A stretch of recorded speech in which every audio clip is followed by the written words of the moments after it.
Once upon a time, in the heart of a lush green jungle, there was a young elephant named Ellie. Ellie was small for her age, but what she lacked in size, she made up for with a big heart and an even bigger curiosity. She loved to explore every corner of the jungle, discovering new sights, sounds, and friends. But there was one thing Ellie was afraid of: the big river.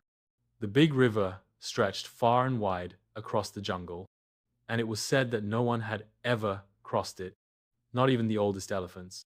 The water moved fast, swirling over rocks and boulders, and the river's roar could be heard even from miles away. The older elephants would tell stories of its might, and the younger elephants would listen in awe. One day, while Ellie was playing with her best friend, Leo the lion cub, she overheard a conversation between two of the older elephants. "The big river is dangerous," one said. "No one should ever go near it. It's far too powerful." Ellie's ears perked up. "Why is the river so scary?" she asked. "It's wide, deep, and full of surprises," the older elephant said. "No one can cross it without putting themselves in danger. But I bet there's something beautiful on the other side." Ellie thought to herself. She was determined to prove that the river didn't scare her. After all, she had crossed streams and small rivers before, and she wasn't afraid. "I'm going to see the big river for myself," Ellie decided that afternoon. Leo, who had always been a little more cautious, tilted his head. "Are you sure, Ellie? It's big and loud. I've heard the water is so strong it could carry you away." But Ellie was stubborn. "I want to know what's on the other side. Maybe I'll find something amazing." With that, Ellie set off through the jungle, with Leo following reluctantly behind. The jungle was alive with the sounds of birds calling to one another and monkeys swinging from tree to tree. The air was thick with the smell of flowers and fresh rain. As they walked, Ellie's heart pounded with excitement. "The big river can't be that scary, can it?" she asked herself. After hours of walking, the dense trees began to thin, and Ellie and Leo found themselves at the edge of the jungle. In front of them, the ground sloped down into a valley, and across it, Ellie saw the big river for the first time. It was even more enormous than she had imagined. The river stretched out far beyond the horizon, its waters rushing and swirling with tremendous force. The sound was deafening as it roared over rocks and through rapids. Ellie could feel the mist rising up from the river and landing on her skin. She stood frozen, staring at the sight. Leo was behind her, his wide eyes filled with concern. "Ellie, it's so big and wild. How will we ever cross it?" Ellie didn't answer immediately. She watched the river, and for the first time, she felt a tiny tremor of doubt. But then she remembered the stories she'd heard about the jungle legends of the wise old animals who had learned to face their fears and accomplish great things. "I won't be afraid," Ellie whispered. "I'm going to do this." Just as she was about to take a step forward, a soft voice came from behind them. "Where are you two off to on this fine day?" asked a wise old turtle named Tessa. Tessa was known throughout the jungle for her wisdom and age. She had lived through many seasons and seen the river change and flow in different ways. "We're going to cross the big river," Ellie said, her voice filled with excitement. Tessa chuckled softly. "Ah, the big river. Many animals have been afraid of it, but not many know its true power. It is not a place to fear, but a place to understand." "What do you mean?" Ellie asked, intrigued. "Sometimes," Tessa said, "when we face something as big as the river, we think it's impossible to cross. But the river is not our enemy.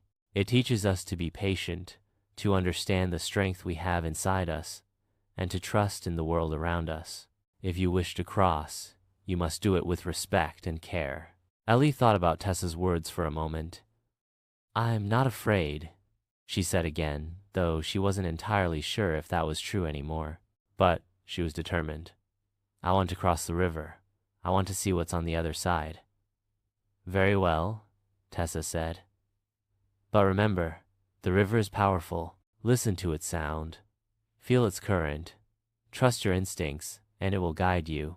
With that, Tessa slowly turned and slid into the nearby bushes, leaving Ellie and Leo to figure out their next step. Ellie, full of excitement and now a bit of curiosity, moved closer to the river's edge. She could feel the water rushing beneath the surface, pushing against the banks with such force. The river seemed to be alive. "We can do this, right?" Leo asked quietly, standing behind her.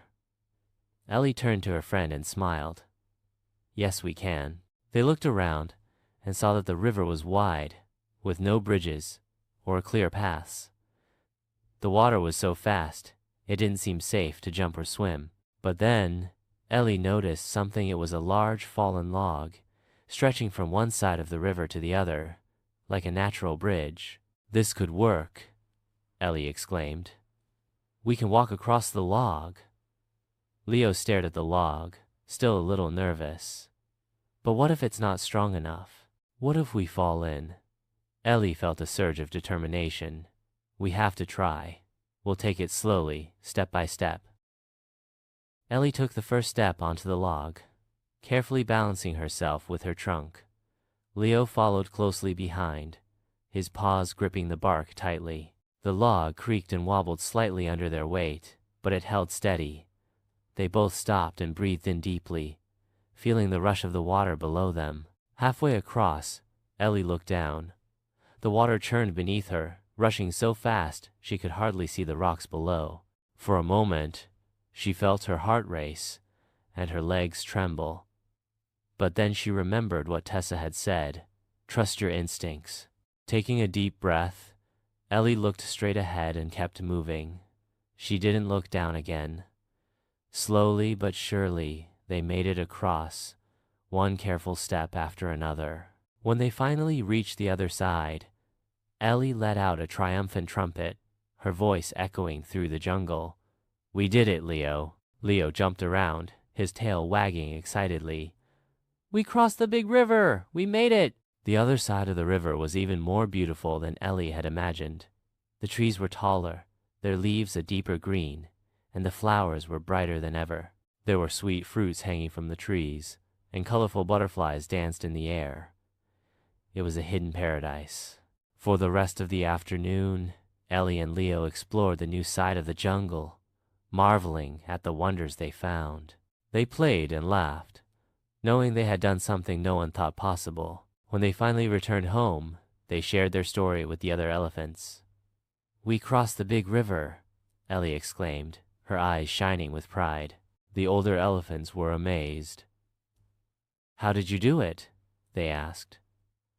Ellie smiled and said, "With courage, patience, and trust in myself and my friend, and a little help from the river. No challenge is too big when we face it with courage, patience, and trust in ourselves. When we work together and take one step at a time, we can overcome anything